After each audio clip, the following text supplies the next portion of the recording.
नमस्कार, स्वदेशी न्यूजच्या विशेष बातमीत आपलं स्वागत. जिंतूरमधून एक अत्यंत धक्कादायक आणि गंभीर बातमी समोर येतेय.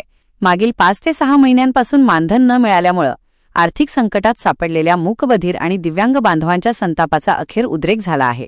जिंतूर तहसील कार्यालयात आज असाच एक अंगाचा थरकाप उडवणारा प्रकार घडला, जिथं प्रशासनाचे डोळे उघडण्यासाठी मूकबधीर संघटनेच्या तालुका अध्यक्षांनी थेट स्वतःवर पेट्रोल ओतून घेण्याचा जिंतूर तहसील कार्यालयात आज असाच एक अंगाचा थरकाप उडवणारा प्रकार घडला, जिथं प्रशासनाचे डोळे उघडण्यासाठी मूकबधीर संघटनेच्या तालुका अध्यक्षांनी थेट स्वतःवर पेट्रोल ओतून घेण्याचा प्रयत्न केला. जिंतूर तालुक्यातील शेकडो दिव्यांग आणि मूकबधीर बांधवांना मिळणारे शासनाचे मानधन मागील 5 ते 6 महिन्यांपासून थकीत आहे.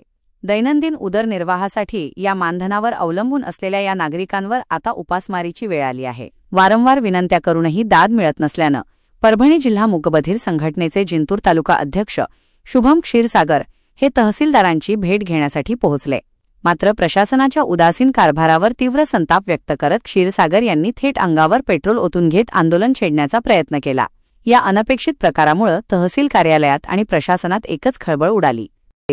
या घटनेनंतर खडबडून जाग आलेल्या प्रशासनानं तातडीनं परिस्थिती हाताळली. शासकीय पोर्टल बंद असल्यामुळे मानधनाची प्रक्रिया थांबली आहे, अशी माहिती तहसीलदारांनी दिली. तसंच येत्या 28 तारखेपर्यंत थकीत मानधन मिळवून देण्यासाठी प्रयत्न केले जातील असं आश्वासनही दिलं. मात्र आता केवळ पोकळ आश्वासने नकोत, तर थेट खात्यात मानधन जमा झाले पाहिजे, अशी ठाम भूमिका मूकबधीर संघटनेनं घेतली आहे. येत्या 28 तारखेपर्यंत मानधन न मिळाल्यास संपूर्ण जिंतूर तालुक्यात तीव्र आंदोलन छेडण्याचा इशारा शुभम क्षीरसागर यांनी दिलाय. दिव्यांगांच्या हक्काचे पैसे वेळेवर न मिळणे ही अत्यंत दुर्दैवी बाब आहे. आपल्या मागण्यांसाठी कुणाला आत्मदहनासारखे टोकाचे पाऊल उचलावे लागणे ही बाब प्रशासनाच्या कारभारावर मोठे प्रश्नचिन्ह उपस्थित करते. आता तहसीलदारांनी दिलेली 28 तारखेची मुदत संपल्यानंतर तरी या मूकबधीर बांधवांना न्याय मिळतो की या प्रश्नाचा भडका आणखी उडतो, याकडे संपूर्ण जिंतूर तालुक्याचे लक्ष लागले आहे.